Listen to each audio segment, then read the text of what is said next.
Yeah, go ahead. I'm so thankful that he pronounced the names of the author list, so I will not.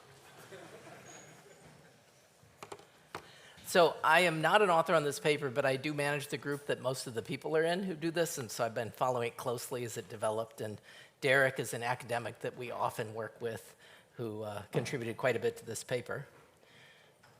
And so what we're talking about is something that we do in every video game.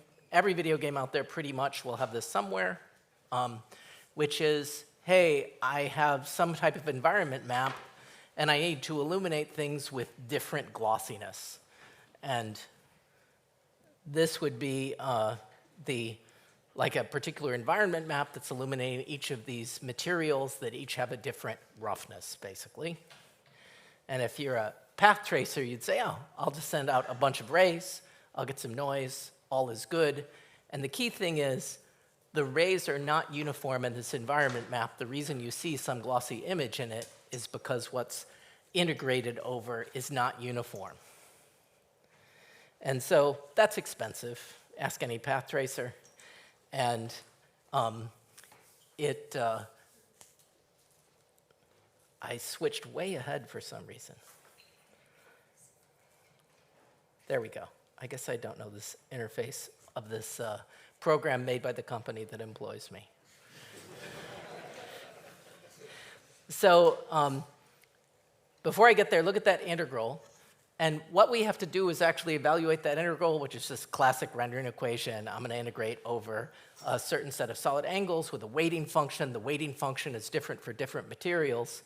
And there are a couple of key things about most computer games, and certainly our computer game.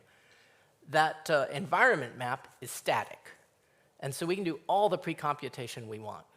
The evaluation needs to be 60 frames per second on very low power devices. Like half of our players are on phones. So this is something where we have to be clever to make it fast. And this is the way it is normally done. I won't go into this slide, but this is the way our current game uses things. This has been done this way in lots of games for, I don't know, 15 years or so. And it was introduced by Keras and also independently by someone at Activision.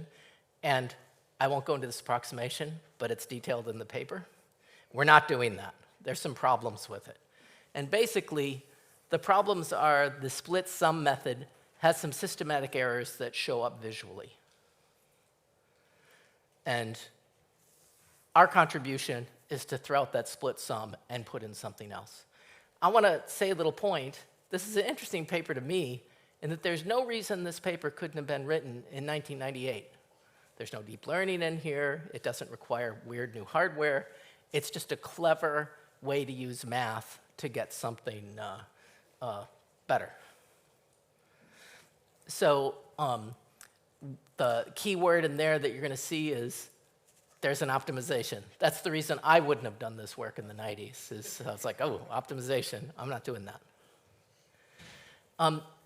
One thing that is very important, and I actually missed the importance of this when Ari was first doing this, is he takes a log of the HDR image. So one thing, this environment maps to HDR. That causes all sorts of problems. Interestingly, Call of Duty, the main game we work on, is super physically based. So everything's HDR, everything's in real physical units. And so that bright area there is going to be a real problem. And so Ari takes the log, and I'm like, oh, well, you're doing image processing, always take a log, or why don't you better take a power?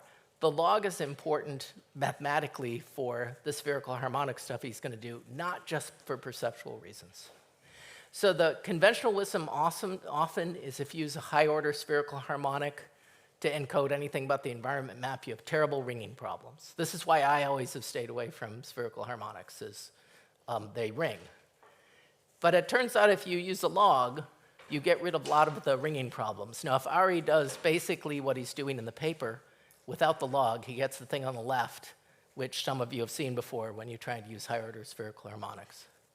And the interesting thing about a log is, later you're going to take an exp to put it back into real units. It will be strictly positive at that point.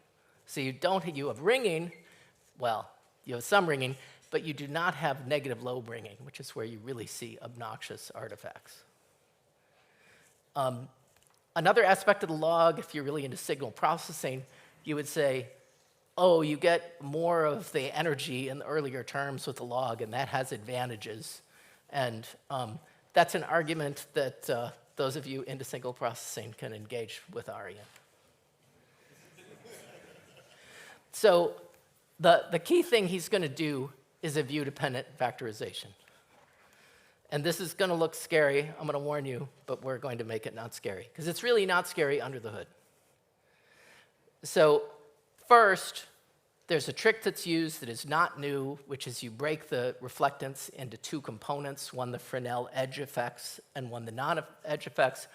I'm going to ignore the Fresnel stuff, read the paper for that. And so here's the key bit of the paper. So the base reflectance, this is like the main computation you're going to do. You have a point you want to shade in your program. Any of you who are into rendering have written this function before. You have an environment map, and so look at that function that you have to write. It's v, that's your view vector. There's n, that's the normal vector, and then there's the surface roughness. So this is a very specific BRDF, kind of a classic GGX, Cook torrents kind of BRDF. And so that's the function you need to write. V is a unit vector, so it's 2D. You can think of it as a theta phi. N is a unit vector, so that's 2D. Alpha is a roughness, 0 to 1. 1 is like a diffuse surface, 0 is a perfect mirror. So that's a 5D function. And then a classic trick, I think the first time I saw it was McCool on BRDF 20 years ago or something, is to take a product of two lower dimensional functions. This is used throughout engineering sciences all the time. But the part that I did not expect to work is that you can take a product of two 3D functions with one shared variable and get the amount of complexity, the richness of expressivity that you need.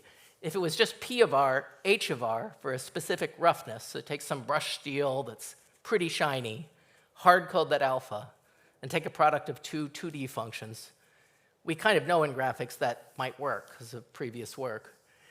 But adding that alpha in there, I thought that probably wouldn't work out. And, I'm sitting here talking, so spoiler, it does work out. So this is where you hit the paper and you say, oh, that looks super complicated. I don't want to do it. Some of this is just the notation in this field is problematic. So if you decode, how does this translate into code, things are okay. So I'll go more into these two terms, but note, the function we're writing is the what color is the environment map function, which is that E sub naught. It is a product of two 3D functions. The functions themselves have a certain form, which is the key part of Ari's invention here, I think, is to get this form right. So if you look at exp, that's just calling exp. What's in the parentheses looks like a mess. So let's dig into that a little bit. A key part is that everything is just, you write it into the function is something that's known, except the P and Q there.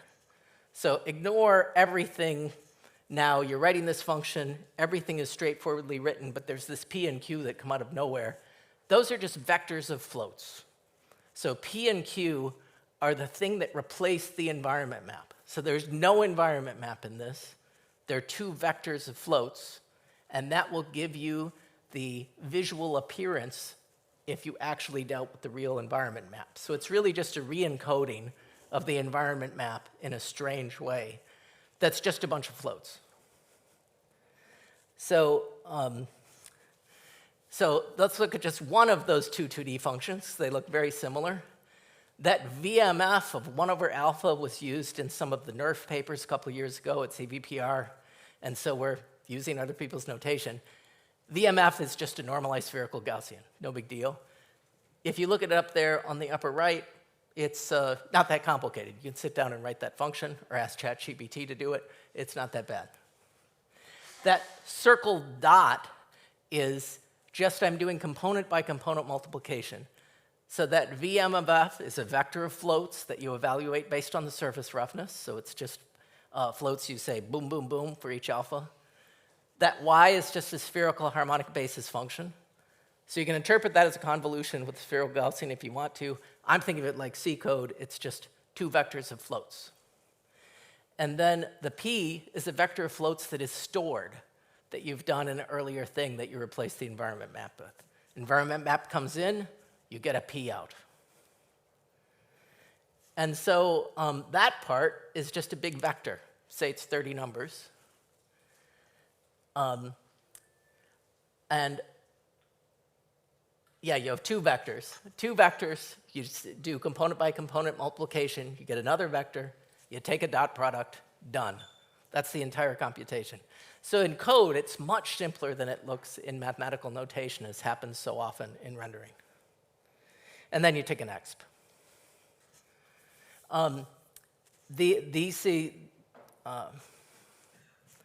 Those are the unknown coefficients that you're solving for.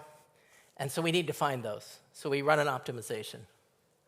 And so you run this big optimization that's a classic thing from your undergraduate CS days. So life is good. You call some Python library. That's all batch as a preprocess. And then if you want to write this out in full vector form with both functions, you get this. But keep in mind, I have two 3D functions. They're just a big vector multiply. The only thing you store are two arrays of floats. There's no environment map. That's the part that was hardest for me to kind of grok in this. It's done separately for red, green, and blue. So just think of it as three floating point things, one for each channel. And then at runtime, you got to reconstruct. This is the part where we need to be very fast. And one question is just, is this faster than that split sum method, or is it slower? If it's slower, probably not going to do this. And so if you look at this and think back to what these things are, they're just vectors of floats. It looks like it could be fast if there aren't too many terms. Let's just say the Fresnel tail reflectance is a simple modification of that that is not very expensive, and it's accurate enough. Well, that's all we'll say about that, just in interest of time. And then I ran this on a bajillion different environment maps and said, how good are the results? And let's just look at one particular result. If you look at the reference, it looks different than either Ari's new method or the split sum method, which is better as a matter of opinion because they have different artifacts.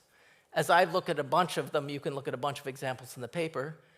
I think that the new method looks better. Numerically, it looks better. I'm always a little shy on all these numerical tests, but it does work better numerically 95% of the time. So the question is, does it take more storage, and is it faster? Better we can debate. I think it is. In this particular example, you can see that the ours lacks some of the features that the reference has, say, on the right. The split sum overemphasizes the features, which looks better. Subjective. Those are the what would be called systematic error because it just keeps showing up in a very particular way. The performance, interestingly, Ari's new method is faster, which I wasn't expecting because I saw a lot of vector operations there. Seemed like it would be tough, but with 33, I think, is the number of coefficients in that those two vectors that he computes, P and Q, it ends up being faster, which was surprising to me. I think that was on a, was it on a 3070? I can't remember, some standard GPU. It has a lower measured error on most cases. Their distribution is very non-uniform, so it's probably the perceptual nature of it that is more important. That they look especially bad for that particular case. That's a bad case for the split sum. But there is a big limitation. So let's review. There's a pretty simple method that just is a drop-in replacement for the standard method. It's faster. It takes much less storage. So I think 200x less storage, because just replacing a cube map, a multi-level cube map with just 2 arrays of floats, big win on storage. But there's a certain near mirror-like reflection it just can't do, because you can't represent that with the spherical harmonic approximation that just doesn't have enough detail terms for it. So if you want this for perfect mirrors, just doesn't work. You do have to, therefore, in our game, maintain a high-resolution environment map. So that 200x speed our storage improvement turns into like a 30% storage improvement unless you can replace specular objects with something like ray tracing, which I, of course, think you should.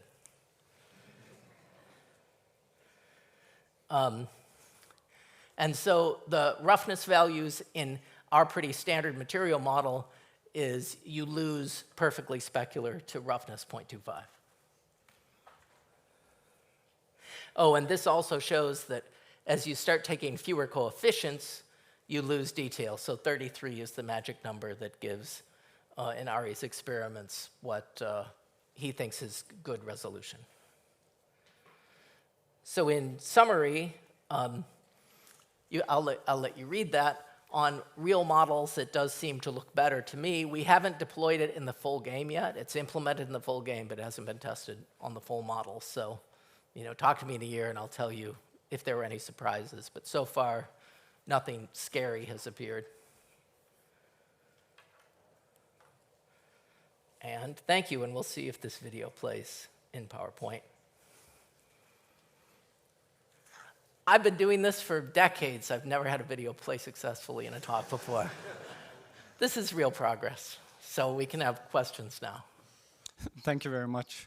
Are there any questions?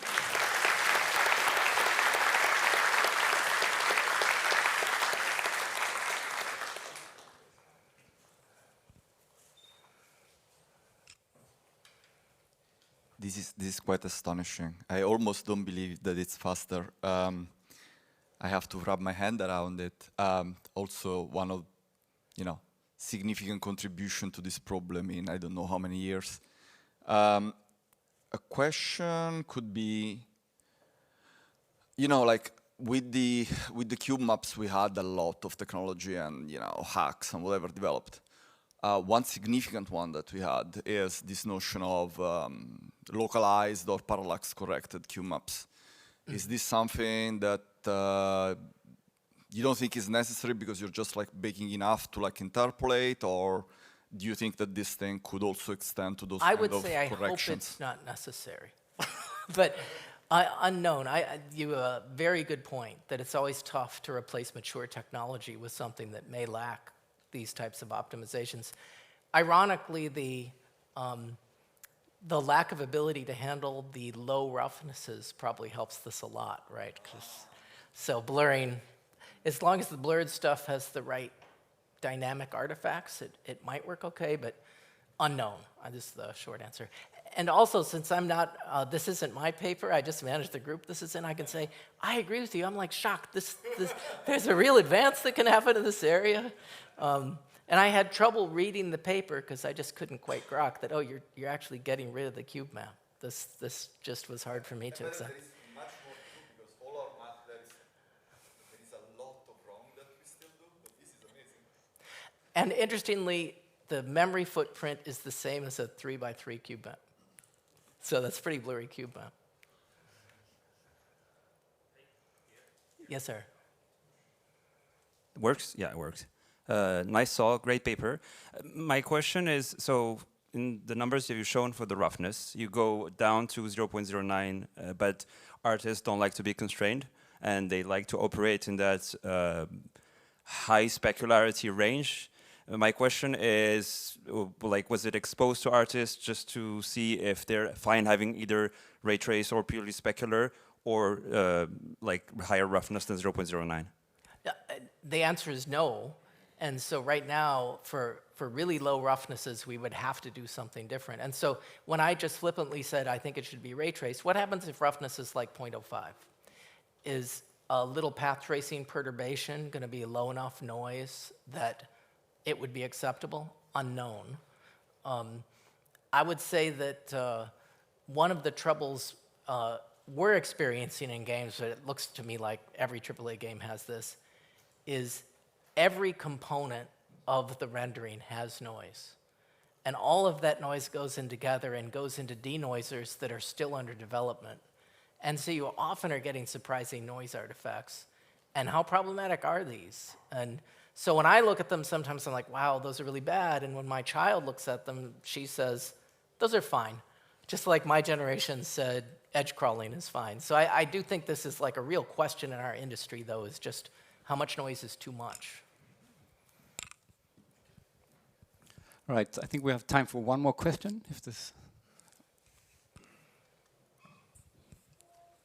Thanks, it looks really great. You said that you had basically 3 vectors for red, green, and blue. How much correlation is between them, and is there an option to squeeze more, get more reduction? Right now, it's just done separately, as my belief is, from what Ari has told me. I haven't looked at that portion of the code, though, so that's not an authoritative answer. But I think they're just done completely independently. And you probably could squeeze some more out doing something there. All right, let's thank Peter once again.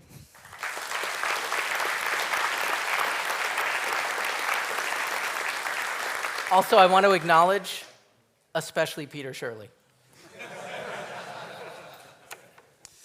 All right, so for the next talk, it's called Fast Planetary Shadows Using Fourier Compressed